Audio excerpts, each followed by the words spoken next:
Hello, good morning everyone. Again I am here with a series of one word substitution. और आज इस series में हम कुछ बहुत ही अच्छा सा इंटरेस्टिंग सा सीखने जा रहे हैं और हमारी सीरीज़ का नाम है आज का title the four major specific phobia category. Four major specific phobia की हम कैटेगरी, तो हम कुछ फोबियाज़ को अलग अलग कैटेगरी में स्टडी करने जा रहे हैं। फोबिया का मतलब होता है भय, डर। एक डर सामान्य डर होता है और एक ऐसा डर होता है जिसे देखकर हम पैनिक हो जाएं और वी कान टॉलरेट दैट, उसे हम सफ़र ही ना कर पाएँ, फेस ना कर पाएँ। तो ऐसे ही बहुत एक्सट्रीम फियर को ही फोबिया कहा जाता है। तो ये फोबिया अलग अलग सिचुएशंस या फिर अलग अलग कैटेगरी में हम पढ़ने जा रहे हैं, जो कि फोर मेजर कैटेगरीज हैं। First category is natural environment and second is animals. Third category, mutilation or medical treatment. And our fourth category is situation.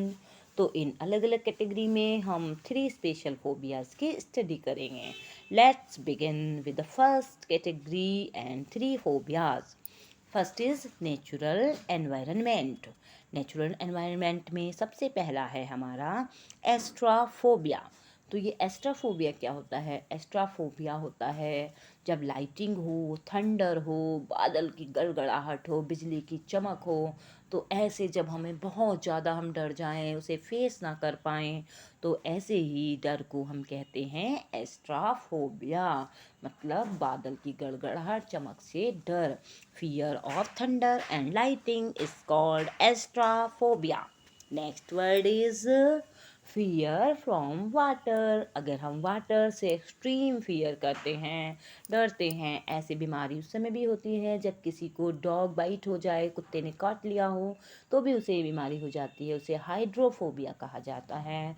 तो हाइड्रो वर्ड तो वैसे ही वो पानी से संबंधित जितनी भी चीज़ें होती हैं उसके लिए हाइड्रो ही लगाते हैं, जैसे हाइड्रोस्फेयर या फिर हाइड्रो ऑक्साइड। तो हाइड्रो प्लस फोबिया, हाइड्रो से पानी से जो डर हुआ उसी को हम हाइड्रोफोबिया कहेंगे। Next word is fear from trees. पेड़ों से डर। जब पेड़ों से ही डर लगने लग जाए, बताइए, पेड़ तो हमें इतना ऑक्सीजन देते हैं, लाइफ गिविंग है, लेकिन फिर भी हमें उनसे जब डर लगने लग जाए, एक्सट्रीम कुछ चीज़ें होती हैं ना मन में बैठ जाती हैं जिससे हमें एलर्जी हो जाती है, डर लगता है, तो कोई डर बैठ जाए, तो ऐसा भी हो सकता है कि पेड़ों से डरने लगे इंसान। तो ऐसे ही फोबिया को हम बोलते हैं डेंड्रोफोबिया। अब डेंड्रो कैसे याद रखना है आपको? जैसे पेड़ों की जड़ें बहुत फैली होती हैं, तो ऐसे कभी कभी डेंड्रफ भी बालों में हो जाता है ना, हर जगह जकड़ लेता है, तो उसी से हम डेंड्रो, जितने वर्ड आते हैं वो पेड़ से संबंधित आएंगे, वही उसका डेंड्रो रूट वर्ड है। तो डेंड्रो प्लस फोबिया, हमारा वर्ड डेंड्रोफोबिया, मतलब पेड़ों से डर। नेक्स्ट है हमारा एनिमल्स। तो कुछ एनिमल्स से डर जो हम स्टडी करेंगे, ओनली थ्री आर हेयर, और भी मैं धीरे धीरे आपको देती रहूँगी, लेकिन आज हम केवल थ्री ही पढ़ने वाले हैं। पहला फियर है हमारा फियर फ्रॉम फ्रॉग। फ्रॉग से डर, जब मेजर टर टर करके बोलते हैं और उनसे बहुत डर लगे, हमें एक्सट्रीम कंडीशन आ जाए, तो इसी को कहा जाता है बेट्राकोफोबिया। क्या बोलते हैं? Batrachophobia. Fear from frog. Next is fear from dog. Dog से फियर जो होता है उसे बोलते हैं cynophobia. Fear from dogs, dog सामने आ जाए, अब डॉग्स तो गली में भी घूमते रहते हैं, बाहर भी, घर पे भी, कैसे फिर रहा जाएगा? अगर डॉग्स देख लिए, बच्चा भाग के अंदर चला जाएगा। तो ऐसे ही फोबिया को बोलते हैं सिनोफोबिया। क्या बोलते हैं? Cynophobia. Next is fear from horse. Horse से फियर, जब हॉर्स से फियर लगने लगे, तो ऐसे फोबिया को बोलते हैं इक्विनोफोबिया। अभी मैंने पहली वीडियो में भी इक्विनो से वर्ड संबंधित दिया था। इक्विनो जितने भी होते हैं वो हॉर्स से संबंधित होते हैं। तो equino plus phobia, equinophobia, fear from horse. And next category is mutilation and medical treatment. कुछ म्यूटिलेशंस और मेडिकल ट्रीटमेंट से भी भय लगता है हमें, तो उन अलग अलग भय को, उन अलग अलग डर को हम क्या कहेंगे? Let's study. चलिए पढ़ते हैं। तो पहला है हमारा फियर फ्रॉम सिरिंज। सिरिंज या इंजेक्शन से जब डर लगने लगे तो ऐसे डर को कहते हैं ट्राइपेनोफोबिया। क्या बोलते हैं? ट्राइपेनोफोबिया। जब हमें सिरिंज से डर लगे, इंजेक्शन से डर लगे, तो ऐसे फोबिया को ट्राइपेनोफोबिया कहा जाता है। Next is fear from dentist. अब हम डेंटिस्ट से डरने लगें तो क्या होगा? जब हमें दांतों की प्रॉब्लम हो रही है और हम दांतों को बिल्कुल भी क्योर ना कराना चाहें, ऐसा फोबिया होगा डेंटोफोबिया। डेंट से संबंधित मतलब दांत से संबंधित, डेंटिस्ट जैसे आप वर्ड है वैसे ही dentophobia. Next word is fear from red blood. Red blood से जब हमें डर लगने लग जाए तो ओहो जरा से हाथ कटा और हम बेहोश हो जाएं डर के मारे, बहुत एक्सट्रीम फियर हो, तो ऐसे फियर को हम कहेंगे हेमोफोबिया। हेमो से जितने भी वर्ड होते हैं वो ब्लड से ही रिलेटेड होते हैं, जैसे हेमोग्लोबिन होना और haemophobia. Next category is fear from situations. अब अलग अलग सिचुएशंस हमें लाइफ में फेस करनी पड़ती है, तो उस सिचुएशंस के कुछ फोबियाज हम डिस्कस करेंगे। First phobia from situation is fear from closed place. हमें बंद कमरे में रख दिया जाए तो हम रह नहीं सकते। तो ऐसे ही हमने जस्टिस में भी पढ़ा था, उसके बारे में शायद आपने भी पढ़ा होगा। उसे देखना कैसे उसे बंद, फाइलर को बंद कर दिया जाता है केस में, लेकिन वो इतना भयभीत नहीं होता। तो ऐसे ही कुछ बच्चे होते हैं या कोई बड़े एडल्ट्स भी हैं, उन्हें बंद कमरे में बिल्कुल सहन नहीं कर पाते वो, तो ऐसे फोबिया को कहते हैं क्लॉस्ट्रोफोबिया।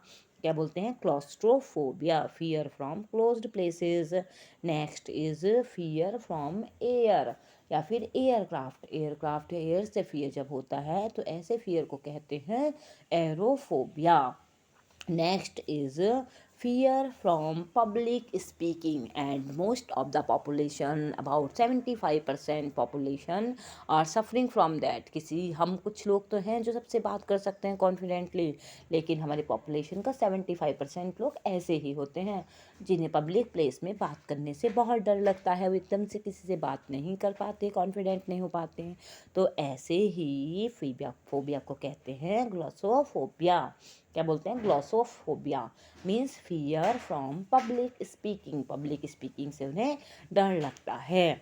तो glossophobia. I think that you enjoyed this video and it's very useful for your upcoming examination and also day to day life। हम डे टू डे लाइफ में भी देख सकते हैं कि किस तरह के फोबिया के लोग हैं। अब बस फोबिया में सी लगा देंगे तो फोबिक हो जाएगा हमारा, तो वहाँ पे क्या बन जाएगा? एडजेक्टिव बन जाएगा। ये सारे हमारे नाउन्स थे, वहाँ हम एडजेक्टिव लगा देंगे। जैसे मैंने बताया था एस्ट्रोफोबिया, तो एस्ट्रोफोबिक हो जाएगा। एस्ट्रोफोबिया अगर हमने लगा दिया तो क्या हो जाएगा? एस्ट्रोफोबिक, जो थंडर और लाइटिंग से डरता है। हाइड्रोफोबिया में सी लगा दिया तो हाइड्रोफोबिक, वो व्यक्ति जो इन चीज़ों पानी से डरता है। डेंड्रोफोबिक, वो व्यक्ति जो पेड़ से डरता है। और हमने कहा बैट्रेकोफोबिक, तो बैट्रेकोफोबिक वो इंसान होगा जो इनसे, फ्रॉग से, मेंढक से डरता है। अगर हम कहें साइनोफोबिक, तो सिनोफोबिक वो होगा जो डॉग से फियर करता है। एंड इक्विनोफोबिक जो हॉर्स से डरता है, who fears from horse. Equinophobic who fears from syringe और इंजेक्शन, तो हो जाएगा ट्राइपेनोफोबिक। सी लगाने से केवल इनका हमारा part of speech he change हो जाएगा। डेंटोफोबिया, डेंटोफोबिक, जो दांत से डरने वाला, और डेंटोफोबिया वो डर हुआ, और उससे डरने वाला dentophobic. Hemophobia, hemophobic. Claustrophobia, claustrophobic. ऐसे ही एरोफोबिया और एरोफोबिक। ग्लासोफोबिया, ग्लासोफोबिक। तो ये दोनों ही वर्ड आपके लिए बहुत इंपॉर्टेंट है। पहला हमारे एडजेक्टिव्स में पढ़ लिया हमने, ये पहले ये जो है इसमें ये सारे नाउन हैं और सी लगाने से एडजेक्टिव बन जाएगा। And this are very useful and important. और इसमें से दो तीन वर्ड तो पहले भी 2016, 18, 13 इन सभी TGT, UP TGT, PGT exam में पूछे भी गए हैं। तो आई think that you this video is very useful for your upcoming UP TGT, PGT exam, KVS exam, LT, PRT, all exam. If you these are useful, so please like and subscribe the channel. I will continue this video for your better future. Thank you. Bye bye.